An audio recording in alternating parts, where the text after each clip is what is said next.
नमस्कार, आप देख रहे हैं आज तक। आपके साथ मैं हूं सईद अंसारी। वादे से बदलेगा बंगाल। वादे बीजेपी, टीएमसी, लेफ्ट, कांग्रेस सभी दल कर रहे हैं, लेकिन बस अब से कुछ ही देर में बीजेपी अपना घोषणा पत्र बंगाल में जारी करने वाली है। क्या क्या वादे होंगे? क्या वो विजन डॉक्यूमेंट होगा? क्या कुछ बंगाल की जनता के लिए बीजेपी देगी? बस इसका फैसला अब से कुछ ही देर में होगा। तो बंगाल के वोटरों को लुभाने के लिए अपने घोषणा पत्र में बीजेपी क्या ऐलान कर सकती है, इसकी घोषणा बस अब से कुछ ही देर में कोलकाता में गृह मंत्री अमित शाह करेंगे। तो जारी होने वाला है बीजेपी का विजन डॉक्यूमेंट, बीजेपी का ये घोषणा पत्र। अनुपम मिश्र हमारे संवाददाता कोलकाता से हमारे साथ हैं। अनुपम, क्या तैयारी है? क्या कुछ हो सकता है? वो क्या लोक लुभावन वादे और सबसे बड़ा ऐलान इस घोषणा पत्र में क्या हो सकता है?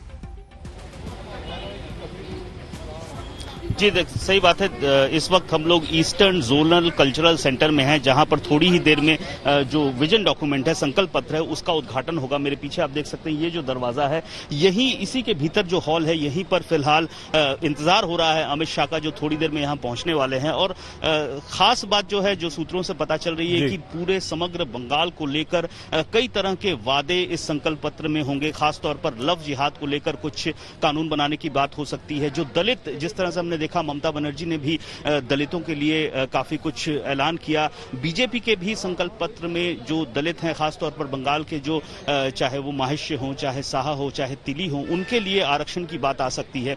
उत्तर बंगाल और जो जंगल महल है, उसके लिए खास पैकेज हो सकता है। 1 करोड़ लोगों को अगले 5 सालों में नौकरी देने की बात हो सकती है। किसानों के लिए पैकेज हो सकता है। जी अनुपम, बीजेपी ने पूरे बंगाल भर में हर 294 विधानसभा क्षेत्रों में एक रथ चलाया, वहां पर लोगों से सुझाव मांगे और उसके बाद अपना ये विजन डॉक्यूमेंट या घोषणा पत्र तैयार किया। क्या लगता है कि वाकई इस घोषणा पत्र में उसका असर हमें दिखाई देगा और कुछ ऐसे मुद्दे जो आम बंगाल की जनता के हैं, वो प्रमुखता से इसमें जगह पा पाएंगे? जी बिल्कुल। बीजेपी ने जब वो रथ चलाया था, तो प्रत्येक सिर्फ 294 लोकसभा क्षेत्रों में नहीं, इसके अलावा लोगों से अलग अलग राय मांगी गई। जो बूथ हैं, वहां पर लोगों से राय मांगी गई। कुछ जो जिस तरह से डाक टिकट, डाक का इंतजाम होता है, उस तरह से ऑनलाइन भी मांगा गया, डाक के जरिए मांगा गया। तो काफी कुछ इंतजाम किए थे बीजेपी ने, कि ताकि जो 294 लोकसभा विधानसभा क्षेत्रों में रहने वाले लोग हैं, उनके सबके सुझाव वो ले सके। इसके अलावा पार्टी के जो स्थानीय नेता हैं, उनसे राय ली गई है। तो इन सबको लेकर ही तैयार किया गया। तो समग्र रूप से हर वर्ग के लिए जो हमें सूचना मिल रही है, कुछ न कुछ इस घोषणा पत्र में रहेगा। काफी लंबा चौड़ा घोषणा। ठीक है अनुपम, क्योंकि आप वहां पर मौजूद हैं, जैसे अमित शाह आते हैं, घोषणा पत्र जारी होगा, हम तुरंत आपके पास आएंगे और थोड़ी देर में ये पता चली जाएगा कि क्या क्या वादे बीजेपी यहां पर कर रही है। बहुत धन्यवाद अनुपम मिश्र, हमारे संवाददाता लगातार हमारे साथ रहेंगे। बहुत सारे मेहमान भी इस वक्त विभिन्न राजनीतिक दलों के हमारे साथ जुड़ चुके हैं। हम उनसे भी आपका परिचय करवा देंगे, मिलवा देंगे, उनसे चर्चा करेंगे। लेकिन बांकुरा में अब से कुछ देर पहले प्रधानमंत्री नरेंद्र मोदी जमकर गरजे हैं और एक महत्वपूर्ण बात प्रधानमंत्री नरेंद्र मोदी ने यह कही कि बीजेपी स्कीम पर चलती है, बीजेपी स्कीम्स यानी कि योजनाएं बनाती है और टीएमसी जो है वो स्कैम करती है। ममता बनर्जी को आड़े हाथों लिया है प्रधानमंत्री नरेंद्र मोदी ने। आपको सुनवाते हैं जल्दी से किस तरह से एक के बाद एक टीएमसी पर, ममता पर पीएम मोदी ने लगाए आरोप। दीदी, ओ दीदी,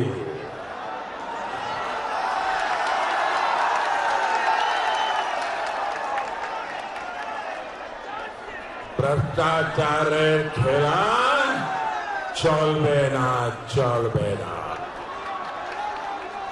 दीदी, भ्रष्टाचार खेलबे ना, खेला। दीदी, भ्रष्टाचार खेला। दीदी, सिंडिकेटेर खेला। दीदी, सिंडिकेटेर खेला। कटमनीर खेला। कटमनीर खेला। दीदी, ओ दीदी,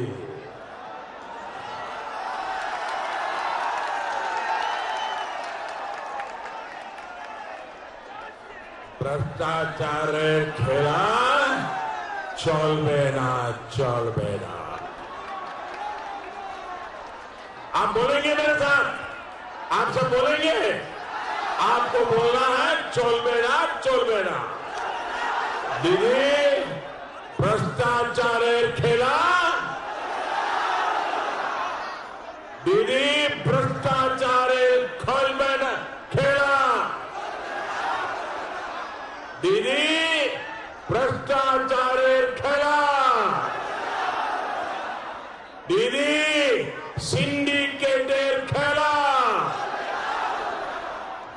দিদি সিন্ডিকেটের খেলা, কাটমানির খেলা, काटमनीर खेला। और जब भाजपा आएगी तो क्या होगा?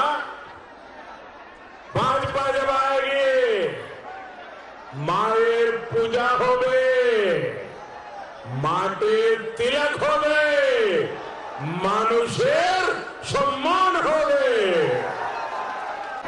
आप सभी इतनी बड़ी संख्या में बीजेपी को आशीर्वाद देने आए हैं। बांकुड़ा की ये तस्वीर साक्षी है कि बंगाल के लोगों ने ठान लिया है 2 मई दीदी जाच्छे,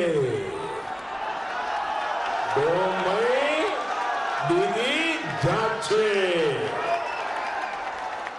আসল পরিবর্তন আছে, আসল পরিবর্তন আছে।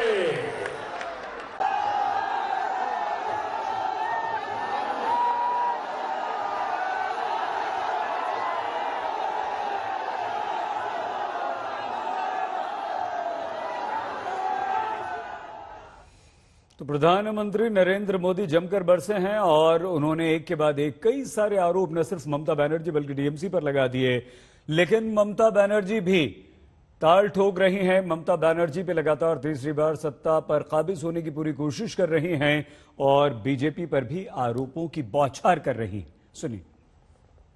অনেক সম্মান করতাম, অনেক ভালোবাসতাম। আমি নিজে মা তারার একটা ছবি এঁকে দিয়ে এসেছিলাম বাড়িতে। আর আজ সেই গদ্দার মির্জাফর বিশ্বাসঘাতকের দল আজ বিজেপিকে হাত ধরে নিয়ে এসছে আর বলছে 2014 সাল থেকে আমাদের সম্পর্ক ছিল। তার মানে ঘরে ঢুকে শীত কেটেছে। এদের থেকে বড় গদ্দার আর কেউ হতে পারে না, মনে রাখবেন। If I say something that doorstep already we have done the program. Everybody knows Duare Sarkar. 3 months we run this program. So this is nothing new, everybody knows. So if we expand this, what is the harm? And this manifesto has been approved by the commission. बस सबसे कुछ ही देर में BJP अपना घोषणा पत्र जारी करने वाली है, वहां भी आपको लिए चलेंगे। लेकिन हमारे साथ इस वक्त डॉक्टर बहुत सारे लोग यहां पर हैं, लेकिन एक बार फिर से हम आपको बता दें, चारों मेहमानों से हम आपका परिचय करवाएं, लेकिन उससे पहले बता दें कि हम आपको लिए चलते हैं अनुपम मिश्र के पास। घोषणा पत्र जैसे ही जारी होता है वैसे ही लिए चलेंगे। लेकिन डॉक्टर सुधांशु त्रिवेदी जी, सांसद वरिष्ठ नेता बीजेपी के हमारे साथ हैं। रिजू दत्ता जी, टीएमसी के प्रवक्ता नेता हमारे साथ हैं। पार्थो मुखर्जी जी, बंगाल कांग्रेस के प्रवक्ता नेता हमारे साथ हैं। और हमारे साथ प्रोफेसर संगीत रागी जी हैं। आप सभी का बहुत धन्यवाद और स्वागत। लेकिन रिजू दत्ता जी, स्कीम और स्कैम लगातार आज प्रधानमंत्री नरेंद्र मोदी ने बस अब से कुछ ही देर पहले, आधा घंटा भी नहीं हुआ है, जिस तरह से ममता बनर्जी, जिस तरह से टीएमसी पर एक के बाद एक आरोपों की झड़ी लगा दी है। खेला यानी कि उन्होंने जिक्र किया यहां पर भ्रष्टाचार का खेला आपने खेला, कटमनी का खेला आपने खेला, सिंडिकेट का खेला आपने खेला। अब मुद्दे आ रहे हैं ऐसा लग रहा है रिजू जी, लेकिन आपकी तरफ से क्या सिर्फ गद्दारी, सिर्फ बीजेपी में आपके नेता शामिल हो रहे हैं, या ये स्कीम तो हमारे पास पहले थी जिसे बीजेपी अपना बता रही है? कैसे आप लड़ेंगे बीजेपी से? देखिए अंसारी साहब, पहले मैं आपको इतना बता दूं कि हमारे बंगाल में सबसे दुर्भाग्यजनक बात है कि ये बंगाल ऐसा एक प्रदेश है जहां पर हर जगह के लोग रहते हैं और 87% लोग बंगाली में बात करते हैं, और इनके ना प्रचार के लिए ना इश्तेहार के लिए एक भी बंगाली आदमी नहीं मिला और ये लोग बंगाल में चुनाव लड़ने आ गए। पहला बात ये। दूसरा, जब ये कहते हैं, प्रधानमंत्री कहते हैं कि ममता बनर्जी ने स्कीम रोक दिया, दिल्ली के स्कीम, प्रधानमंत्री के स्कीम बंगाल में होने नहीं दिया, मैं आज मानता हूं हाँ हम लोगों ने स्कीम रोका है। क्या स्कीम रोका है हमने? पहला, प्रधानमंत्री नफरत फैलाओ स्कीम। दूसरा, प्रधानमंत्री गरीब और किसानों को मारो योजना। और तीसरा, प्रधानमंत्री पागल बनाओ योजना। ये जो दिल्ली से बैठ के, दिल्ली से यहां पर कैंपेनिंग करके आके झूठ बोल बोल के बंगाल की मासूम जनता को ये लोग जो झांसे में लेने की कोशिश करे, इसको दीदी अकेली डट के खड़ी होकर रोक रही है। और हमने जो विकास किया है वो तो एकमात्र। हाँ बोलिए रिजू जी, अगर ये सब कुछ है, आपने वाकई इतना काम किया है, आपने बंगाल की जनता को उसकी मूलभूत सुविधाएं अगर दी हैं ममता दीदी ने और आपकी टीएमसी ने, तो फिर डरने की क्या जरूरत है? और इससे क्या गलत संदेश नहीं जाता रिजू जी कि भाई एक बाहर का व्यक्ति, अरे ये पूरा देश आपका हमारा सबका है ना भैया, बाहर के बीजेपी वाले बाहर के कैसे हो गए? जो बांग्ला नहीं बोलता, रिजू जी सुन तो लीजिए, पूरा समय आपको मिलेगा। आ रहे हैं डॉक्टर साहब, डॉक्टर त्रिवेदी आ रहे हैं आपके पास। रिजू जी, ये कैसे आप, चलिए बंगाल की जनता को आपने बोल भी दिया कि बीजेपी वाले बांग्ला नहीं जानते, बंगाल के बाहर के लोग हैं, लेकिन देश के तमाम दूसरे राज्यों में क्या संदेश जाएगा? आप ये देश में कैसी बात कर रहे हैं, बाहरी और अंदर वाले की? रिजू जी, मैं इसका एकदम सीधा जवाब आपको दे रहा हूं। हम जब इनको टूरिस्ट गैंग बोलते हैं, बाहरी बोलते हैं, हम सिर्फ इनको भाषा के तौर पे नहीं बोलते हैं, हम इनको इसलिए बाहरी बोलते हैं क्योंकि ये बंगाल सिर्फ आते हैं पॉलिटिकल मौसम में, और इनको बंगाल से कोई लेना देना नहीं, ना बंगाल की संस्कृति, ना बंगाल की जनता, ना बंगाल का कुछ जानते। ये सिर्फ जानते हैं तो तोड़ना, लोगों को तोड़ना, क्या कौन क्या पहन रहा है, कौन क्या खा रहा है, कौन किससे प्यार कर रहा है, और कौन क्या भाषा में बात कर रहा है। तो ये लिंग्विस्टिक डिवाइड नहीं है साहब। जो लोग दिल्ली से घूमने बंगाल में आते हैं सिर्फ इलेक्शन के मौसम में, हम उनको बाहरी कह रहे हैं। ये भाषा से, ना कपड़े से, ना खाने से, ना रुचि से इसका कोई लेन देन है। मैं आपके चैनल पे ये चीज एकदम क्लियर कर देना चाहता हूं। डॉक्टर सुधांशु त्रिवेदी, डॉक्टर साहब, ये बाहरी वाला मुद्दा तो खैर पहले दिन से टीएमसी की तरफ से आ रहा है, लेकिन जो अब आप पर रिजू दत्ता और ममता बनर्जी भी आरोप लगा रहे हैं कि आप तोड़ने यहां पर आ रहे हैं, आप नफरत फैलाने यहां पर आ रहे हैं, आपको लगता है कि बंगाल की जनता को बीजेपी और आपके तमाम स्टार प्रचारक जो एक आक्रामक चुनाव प्रचार कर रहे हैं, लोगों के बीच जा रहे हैं, समझा पाएंगे कि हम आपके भले के लिए आ रहे हैं? हम टीएमसी की ये जो तमाम आज खेला का जवाब जो पीएम मोदी ने दिया है, वो क्या बंगाल की जनता को आप समझा पाएंगे? डॉक्टर त्रिवेदी, देखिए सईद जी, वर्तमान पश्चिम बंगाल की विधानसभा में 294 में सिर्फ हमारी 3 सीटें हैं। इसके बावजूद अगर मुकाबला हमसे है, और ये तीनों पार्टियां, सत्ताधारी तृणमूल और मुख्य विपक्षी दल कांग्रेस और कम्युनिस्ट, 3 विधायकों वाली पार्टी के खिलाफ तीनों हैं, तो समझ जाइए तभी हो सकता है जन समर्थन हमारे पक्ष में दिखाई पड़ रहा है। लोकसभा में उसकी झलक दिखी है, और आगे आप देखिएगा जो ट्रेलर 2019 में था वो फुल फ्लेजेड रिलीज होगा 2021 में। यानी जनता ने ट्रेलर दिखाया था, अब की फुल मूवी दिखाएगी। हाँ, जो बाहरी वाली बात कही, तो मैं पूछना चाहता हूं रिजू जी, आपकी सांसद जाकर रिसीव करती हैं किसको? राकेश टिकैत जी, पंजाब के रज्जोवाल जी, अतुल अंजान जी, योगेंद्र यादव जी, ये कितने बंगाली हैं, कितने बंगाली बोल पाते हैं? पलक पावड़े बिछाकर उनका स्वागत। और वो बाहरी नजर नहीं आ रहे जिसके लिए 2005-6 में ममता बनर्जी जी लोकसभा अध्यक्ष के ऊपर फाइल फेंक रही थी। यानी बांग्लादेशी घुसपैठिए नजर नहीं आते, रोहिंग्या बाहरी नजर नहीं आते, और वह लोग बाहरी नजर आते हैं। सईद जी, मैं ये बात पहले भी कह चुका हूं, फिर रिपीट कर रहा हूं। भारत की राजनीति में 3 ही राष्ट्रीय दल हैं, कांग्रेस, भाजपा और कम्युनिस्ट पार्टी।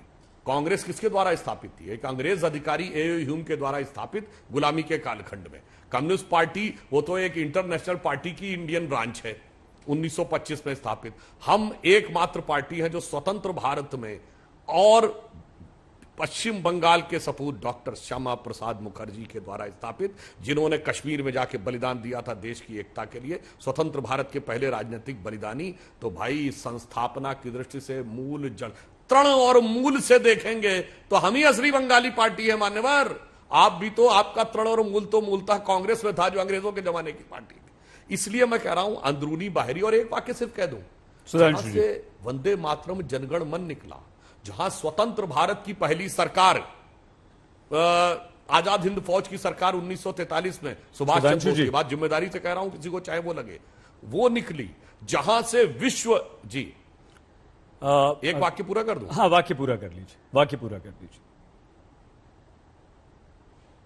बस एक बात, जहां से संपूर्ण विश्व की धर्म संसद में भारत का प्रतिनिधि करने के लिए स्वामी विवेकानंद गए, जहां श्री अरविंद ने कहा कि हिमालय मेरा मुकुट और विंध्याचल मेरी मणिमेखला, पूर्व पश्चिम भाग मेरे जंघाएं हैं और मैं भारत हूं, वहां कहते हैं भारतीय बनाम भारतीय। सोचिए बंगाल के विराट कल्चर को ये किस संकुचित मनोवृत्ति में ले आए।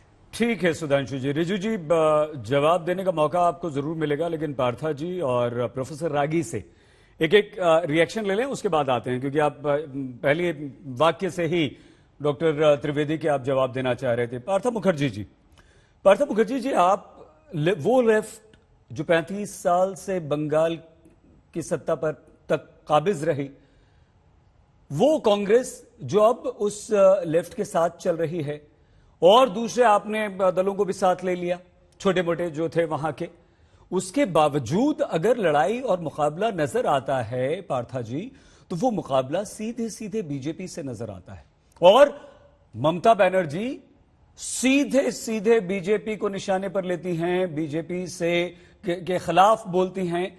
तो ऐसे में आपको लगता है कि आप कहीं ना कहीं हाशिए पर चले गए, मुख्य मुकाबला अगर इनके बीच में है तो कुछ कमी रह गई, और अगर नहीं रह गई, अगर हम गलत कह रहे हैं, तो वो कौन सा एक ऐसा मुद्दा है जो कटमनी और स्कीम स्कैम, बाहरी और अंदर वाला, इससे हटकर आपका होगा?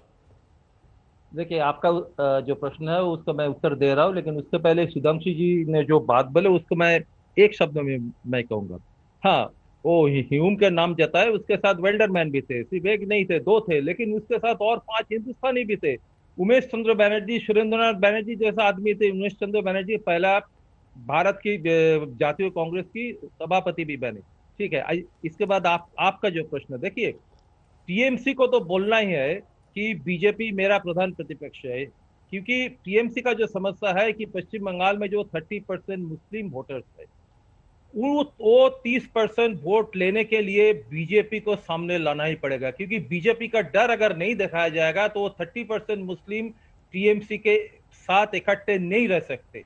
इसीलिए बार बार टीएमसी बीजेपी को अपना प्रधान प्रतिपक्ष बता रहा है। मैं आपको एक ही बात बोल रहा हूँ, पहला जो ब्रिगेड परेड ग्राउंड का मीटिंग हो तो हम ही ने किया, हमारा जो साझा मीटिंग हुआ वो मोदी जी का मीटिंग से भी बड़ा हुआ। मोदी जी का मीटिंग में जो अब भीड़ जुड़े थे उससे भी ज्यादा भीड़ हमारा मीटिंग में था। ये कोई भी बता सकता, कोई भी नहीं बोल सकता कि मोदी जी का मीटिंग में ज्यादा भीड़ था। हाँ, हम है, मैदान में है, आप लोग आके देखिए, अगर देखना नहीं चाहेंगे तो वो बात अलग है, लेकिन हम लोग है जो टीएमसी का खिलाफ है, जो बीजेपी का खिलाफ है। ये जो शंका है, ये शंका बढ़ता जा रहा है, ये हमारे साथ आएगा। 2016 में हम लोग को 38% वोट मिला था, फिर हम लोग इकट्ठे हुए हैं, फिर हम लोग हमारा एक कॉम्बिनेशन बना है, आदमी फिर से हमारे साथ जुड़ेंगे, क्योंकि टीएमसी का जो 10 साल का जो शासन है और बीजेपी का जो रवैया है, देखिए आप भीषण डॉक्यूमेंट की बात कर रहे हैं, क्या भीषण डॉक्यूमेंट बीजेपी देगी? एक मिनट, उसमें तो विभीषण भरा हुआ है, तृणमूल का विभीषण लोग जाने दीजिए ना, ठीक है, वो भीषण डॉक्यूमेंट क्या पार्था जी? वो तो अभी आ रहा है, हो सकता है हमारी चर्चा के बीच में हम तुरंत चलेंगे, इसी वजह से शुरू में कंफ्यूजन रहा कि वो विजन डॉक्यूमेंट आ गया है, तभी हमने रोका था आप लोगों को इंट्रोड्यूस करने से पहले। लेकिन पार्था जी, ये जो लड़ाई है, ये कम शब्दों में, क्योंकि प्रोफेसर रागी के पास हमें जाना है। पार्था जी, जिस तरह से बीजेपी और टीएमसी आमने सामने हैं, लगातार मोदी, अमित शाह, जेपी नड्डा, लगातार बड़े नेता वहां पर हैं, अपनी धमक दिखा रहे हैं, ममता बनर्जी उनका पलटवार कर रही हैं, आप तो साथ में हैं, अब तो आप पीरजादा अब्बासी को भी आपने साथ में ले लिया है। ना फिरजाद अब्बासी नहीं नहीं नहीं नहीं, ये गलत बात है, ये गलत बात है। अच्छा देखिए, चलिए एक ठीक, आदमी को नहीं अच्छा नहीं, ठीक है, ये गलत बात उनकी है। पार्टी को, अरे भैया उनकी पार्टी को, उनके भी अगर पार्टी अगर नहीं हम है, मोदी कहते उनके भी हैं, पार्टी नहीं है, अरे उसका पार्था जी प्रेसिडेंट है सिमोन देखिए, सोरेन। सुधांशु जी देखिए, उसमें अरे हम उसमें मोदी कहते हैं तो टोटल मोदी का 9 मतलब मोदी पार्टियां नहीं शामिल है, है मोदी का मतलब 9 बीजेपी पार्टियां है, शामिल है। दीदी ममता दीदी का मतलब दीदी यही तो- नहीं है, यही तो- ये ममता तो दीदी का गलत चीज मतलब है ना कि डीएमसी एक है। आदमी का नाम ठीक है सर, लेकर के पार्टी का ठीक है सर, पीछे दे रहा अगर है। अगर आप कहें तो इंडियन सेक्युलर फ्रंट कह दूं, हाँ ठीक है, ठीक है ठीक है, तो वो कम शब्दों में सर कि आपकी धमक मिलकर भी नजर क्यों नहीं आती है? देखिए टाइम होने से आएगा, हमारा 50 जो नेशनल जो लीडरशिप है उसमें से आएंगे बंगाल में। कोई भी विधानसभा निर्वाचन का टाइम आप कांग्रेस का इतिहास में आप नहीं देखेंगे कि केंद्रीय नेतृत्व इतना आना जाना होता है जैसा कि बीजेपी का अभी हो रहा है, क्योंकि बीजेपी के पास पैसा बहुत है। अरे वो तो चार्टर्ड प्लेन लेकर के आदमी लेकर के जाके पार्टी में शामिल कर रहे हैं, उसके पास इतना पैसा है, अदानी अंबानी जी का पैसा है, हमारे पास इतना नहीं है। हम सोच समझ के करेंगे, जो अब टाइम आएगा अपने आप ठीक सब होता जाएगा, आप देखते रहिएगा। आप बहुत सिर्फ बढ़िया, रिपोर्टिंग बिल्कुल ठीक ठीक है। करते रहिए प्रोफेसर बस। रागी सर, हम आपको एक बड़े पर्सपेक्टिव में इन विधानसभा चुनाव को समझना चाहते हैं। 2019 बीजेपी की जबरदस्त धमक, 18 सीटें, 40% वोट।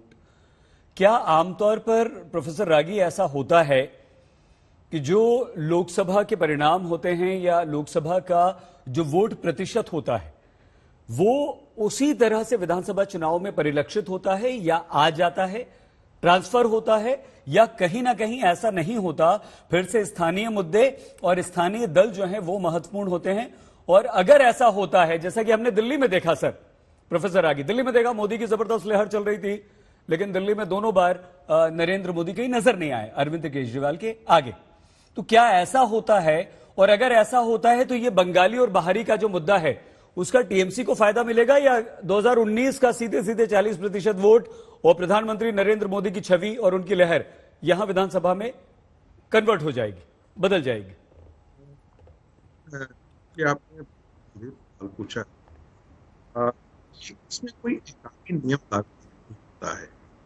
आपने कई बार ऐसा देखा होगा कि लोकसभा में जो पार्टी बहुत अच्छा कर रही है, कोई जरूरी नहीं है कि वो विधानसभा चुनाव के अंदर भी वैसा ही करे।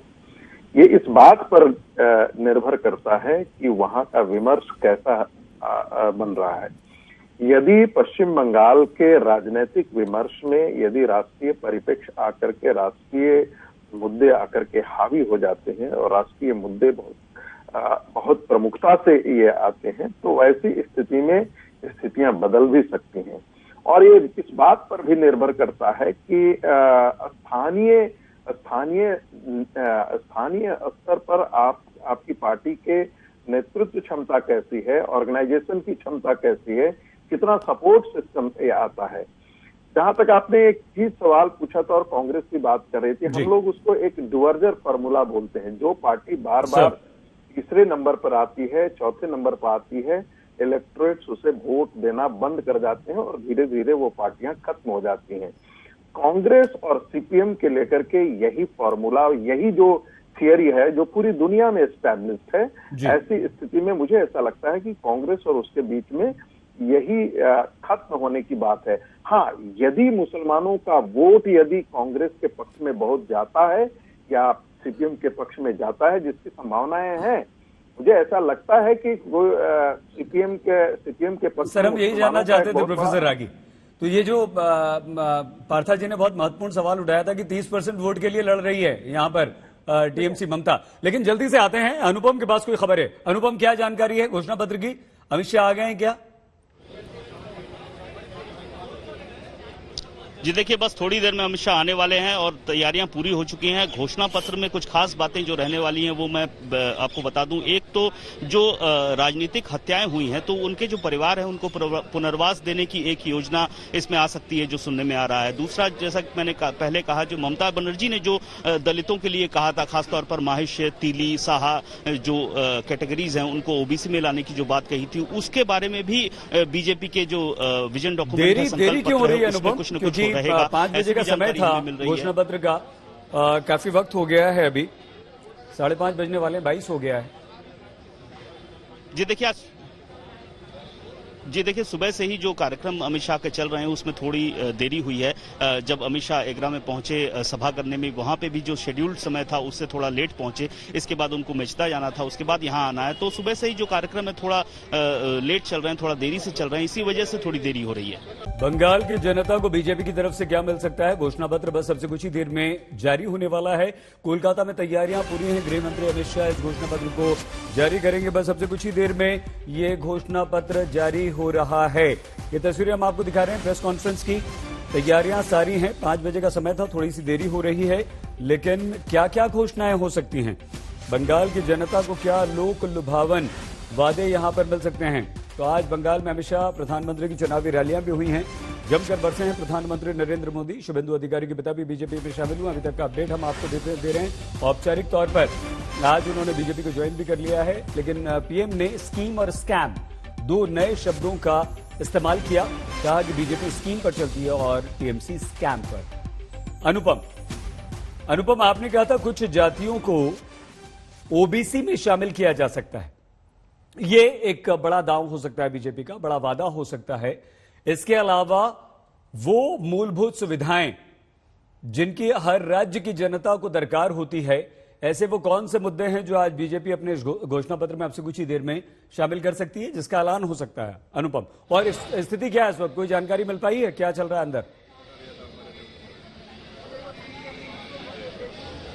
जी बिल्कुल, अंदर तैयारियां पूरी हो चुकी हैं। अमित शाह किसी भी वक्त आ सकते हैं। कोलकाता वो पहुंच गए हैं और अभी थोड़ी देर में ही वो आने वाले हैं यहाँ। लेकिन आपको जैसा कि पहले मैंने बताया कि ममता बनर्जी ने जिस तरह कुछ खास जातियों को ओबीसी में कैटेगरी में लाने की घोषणा की थी, उसी तरह की घोषणा, उसी तरह का वादा बीजेपी के संकल्प पत्र में होने की बात सामने आ रही है। जैसे खासतौर पर माहिष्य है, तीली है, साहा है, ये पूर्व मिदनापुर जिले के आसपास जंगल महल में इस तरह की काफी जातियां हैं, क्योंकि जंगल महल जो है वो खासतौर पर ट्राइबल बेल्ट है। लगभग 50% के आसपास की आबादी ट्राइबल आबादी है। इसमें कई लोगों की मांग है, कुर्मी जो समाज है उसकी मांग है कि उसे SC ST में शामिल किया जाए। तो ऐसे कई जातियां हैं जिनको SC ST जिनको जरूरत है या जिनको ओबीसी की जरूरत है, उसमें उनको शामिल किया जाए।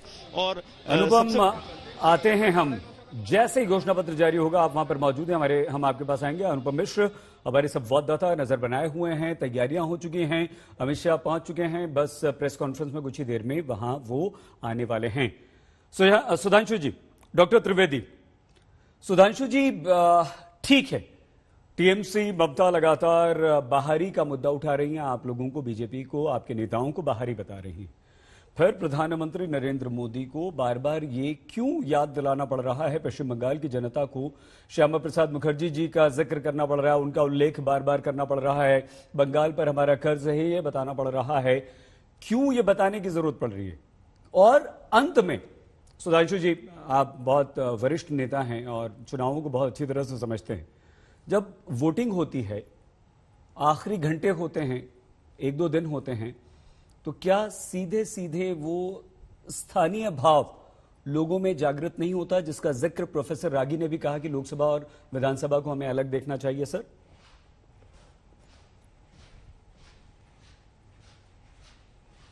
देखिए, निश्चित रूप से लोकसभा और विधानसभा तो थोड़े अलग होते ही हैं।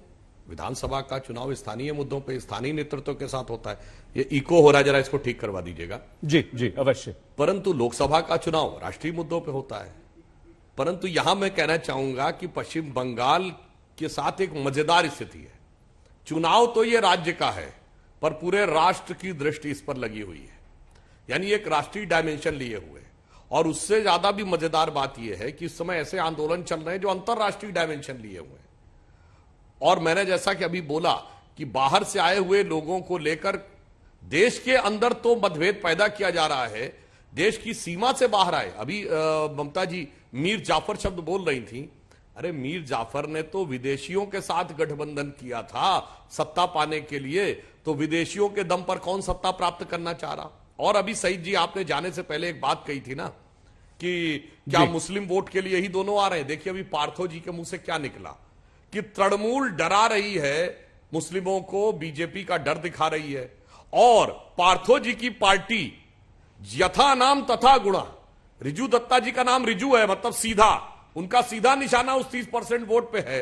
और पार्थो जी का नाम पार्थ यानी अर्जुन, सीधे मछली की आंख दिख रही है, एक ही वोट बैंक के लिए दोनों लगे हुए हैं। ठीक है सर। और पार्थो जी की पार्टी तो फुरफुरा शरीफ के ठीक है। गद्दी नशीन के सजदे में है। और एक वाक्य और कह दूं सईद जी सर, मजे की बात यह है कि लेफ्टिस्ट जो कहते हैं धर्म एक अफीम है, वो आकर मजहबी पार्टी से गठबंधन किए, यानी वो तो कह रहे बेचारे मैं तो अफीम भी खाने को तैयार हूं।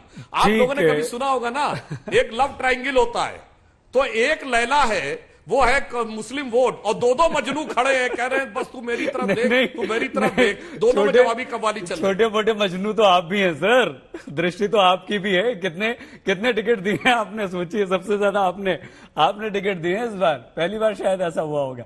खैर, आपको इको हो रहा है, हम ठीक करवा रहे हैं। नहीं आ रहे हैं सर, जल्दी से रिएक्शन ले लें क्योंकि घोषणा पत्र शुरू हो जाएगा तो उधर जाना पड़ेगा, रह जाएगा। रिजू जी, उत्तर भारत राज्यों में हम एक राजनीति देखते हैं, वो राजनीति होती है जातियों की, उनको लुभाने की, आरक्षण की। ये बंगाल में ओबीसी में शामिल करना और जातियों के नाम पर राजनीति, ये कैसी राजनीति? अभी तक तो आप बंगाली अस्मिता, बंगाली मान सम्मान की बात करते थे, लेकिन अब आप ही बांटने लगे हैं। नहीं देखिए सही जी, हम लोग जब पहले से दिन से हम लोग सरकार में आए हैं तो जो भी पिछड़े वर्ग के लोग हैं या जो भी अल्पसंख्यक कम्युनिटीज हैं, सबको लेके हम लोग चले हैं। हमने मुसलमानों को भी ओबीसी में शामिल किया है और इस बार जो पिछड़े वर्ग के जाति जो मंडल कमीशन में जो छूट गए थे उनको हम लोग अभी इन्वॉल्व करने की बात कर रहे हैं। ये हम लोग कुछ नया नहीं कर रहे, ये हम लोग पहले दिन से जब से सरकार बना था तब से कर रहे हैं। अब मैं कुछ सुधांशु जी और बीजेपी के बारे में टिप्पणी करना चाहता हूं। प्रधानमंत्री कह रहे हैं विकास की बात, डबल इंजन की बात, तोलाबाजी की बात और नौकरी की बात। तो हाँ साहब, विकास तो हुआ है, इसीलिए तो पेट्रोल 100 रुपया, गैस 900 रुपया। नौकरी जरूर नौकरी देंगे आप, 2 करोड़ नौकरी तो दे दी आपने साल में, और 45 साल का सबसे ज्यादा बेरोजगारी अभी देश में है। तीसरा बात, आप तोलाबाजी की बात करते हैं तो मैं आपसे पूछना चाहता हूं, आप लोगों का जो फ्लैगशिप प्रोग्राम है हम दो हमारे धोखा, तो वहां से कितना तोलाबाजी आता है कि हर मिनिस्ट्री अपने एसेट लिक्विडेट करने का लिस्ट हर 2 दिन बाद निकालती रहती है। और लास्ट में एक वाक्य सिर्फ मैं बोलना चाहता हूं सईद जी, कि इनका जो डबल इंजन का सरकार है वो तो यूपी, बिहार, हरियाणा, असम में भी है, वो कैसा कर रहा है थोड़ा जनता जांच ले। और लास्ट में मैं फिर से बोल रहा हूं, ये जो नफरत की राजनीति है ना साहब, पहले इन लोगों ने लोगों के दिल में मुसलमानों के खिलाफ जहर घोला, फिर आगे क्रिश्चियन, दलित, सिख, लेखक, लेबर, एक्टिविस्ट, एक्टर्स, कश्मीरी और अभी आ गए किसान पे। तो असल बात यह है ना कि बीजेपी ने इस देश के लोगों के दिल में भारत के लिए जहर घोला, इस देश के खिलाफ जहर घोला। सुधांशु जी, ये जो लगातार आप पर आरोप लगते रहते हैं, और ममता बनर्जी तो गैस सिलेंडर के कटआउट्स लेकर सड़कों पर निकल गई, महंगाई बढ़ रही है, किसान टिकैत का आपने खुद जिक्र किया, राकेश टिकैत वहां पर पहुंच गए। आपको लगता है कि ये सारे मुद्दे बंगाल में कहीं ना कहीं आपके विरुद्ध जा सकते हैं?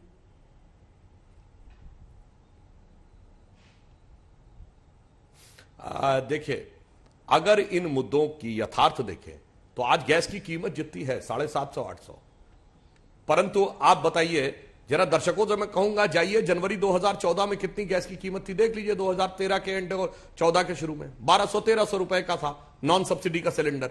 तो इसलिए जो कह रहे हैं उसका यथार्थ अपनी जगह, मगर जो ये कह रहे हैं कि विकास, बेरोजगारी, आर्थिक विकास, इन सब विषयों के ऊपर अगर चुनाव होना होता तो ये बताइए, क्या तृणमूल के रणनीतिकार के मुंह से यह शब्द निकल जाता कि हमारा तो 30% से शुरुआत होती है, और अगर इनको विकास में दम था तो इनके लोग कहते कि ओवैसी लड़ने को ना आए। ओवैसी कौन सा वोट बटाने आ रहे थे, विकास का कि महंगाई का कि पेट्रोल की कीमतों का? और जो लेफ्ट और कांग्रेस आईएसएफ के साथ गठबंधन कर रही है, कांग्रेस ने असम में बदरुद्दीन अजमल से गठबंधन कर रखा है, केरल में मुस्लिम लीग से। अब बताइए सही जी, ये विकास के लिए कर रखा है क्या? अरे भाई, आप कितने भी चेहरे बदल के आ जाइए, मगर आपकी हकीकत छुप नहीं सकती। एक लाइन में कहना चाहूंगा सही जी सर, कि सच जरा सा घटे या बढ़े तो सच सच न रहे, मगर झूठ की तो कोई इंतहा नहीं। लाख चेहरे बदल के खड़ा हो जाऊं मैं, मगर ये आईना कमबख्त झूठ बोलता ही नहीं। बिल्कुल ठीक है, बहुत बढ़िया सब। पार्था जी आपके पास आ रहे हैं, लेकिन क्योंकि रिजू जी और डॉक्टर त्रिवेदी ने दोनों ने एक ऐसा सवाल उठा दिया है कि उस पर हमें एक विश्लेषण की आवश्यकता पड़ रही है, तुरंत आपके पास आएंगे। प्रोफेसर रागी, अगर ममता बनर्जी ये कहती हैं लेफ्ट के कार्यकर्ताओं से, लेफ्ट के समर्थकों से कि आपको बीजेपी को हराना है, अगर आप अपना वोट कांग्रेस को देते हैं, अगर आप अपना वोट लेफ्ट को देते हैं, लेफ्ट के होते हुए भी, उनके समर्थक होते हुए भी, तो वो वेस्ट हो जाएगा, उसे बर्बाद मत कीजिए, टीएमसी को दे दीजिए। तो क्या कहीं ना कहीं ये वही 30% मुसलमान वोट है सर, प्रोफेसर रागी, जिसका डर अब टीएमसी को बहुत ज्यादा सता रहा है, या ये कैसी रणनीति है? देखिए, मुझे लगता है कि ये बहुत साफ है, जिसकी तरफ सुधांशु जी ने भी इशारा किया था। तृणमूल कांग्रेस को पिछली दफा 2019 के चुनाव में 70% मुसलमानों का वोट मिला था, और ये देश का डेटा से की मैं बात कर रहा हूं, और हिंदुओं का वोट जो है वो भारतीय जनता पार्टी को 57% मिला था। यानी कि एक अजीब ढंग का एक पोलराइजेशन दोनों के वोटों में हुआ है जी। और भारतीय जनता पार्टी के पक्ष में हिंदुओं का जो उछाल है वो 36% के आसपास है, और 2014 के मुकाबले तृणमूल के पक्ष में मुसलमानों के वोटों का प्रतिशत लगभग 30% के आसपास है। तो ये इसके दो निष्कर्ष निकलते हैं कि हिंदुओं को ऐसा लगा है कि उनके हितों की रक्षा जो है वो भारतीय जनता पार्टी कर सकती है, और मुसलमानों को ऐसा लगता है कि तृणमूल कांग्रेस उनके लिए बेहतर विकल्प है, सीपीएम से जहां से उसे टक्कर क्या रहे हैं। लेकिन सीएए के मुद्दे पर जिस प्रकार से कांग्रेस पार्टी ने एग्रेसिव स्टैंड लिया है, उससे मुझे ऐसा लगता है कि मुसलमानों में कहीं न कहीं ये बात गई है कि हमको कांग्रेस को दरकिनार नहीं करना चाहिए, और हो सकता है कि कांग्रेस के पक्ष में मुसलमानों का वोट पड़े। मैं बस इसमें एक दूसरी चीज जोड़ देना चाहता हूं कि मैं वो बात अधूरी रह गई थी कि देखिए, बंगाल के चुनाव में राष्ट्रीय विमर्श बहुत जोर से हावी है। बंगाल की अस्मिता कोई मामूली बात नहीं है, वहां की बात नहीं है। अस्मिता की लड़ाई बहुत बड़ी होती है, बांग्लादेशियों की बात बहुत बड़ी हो जाती है।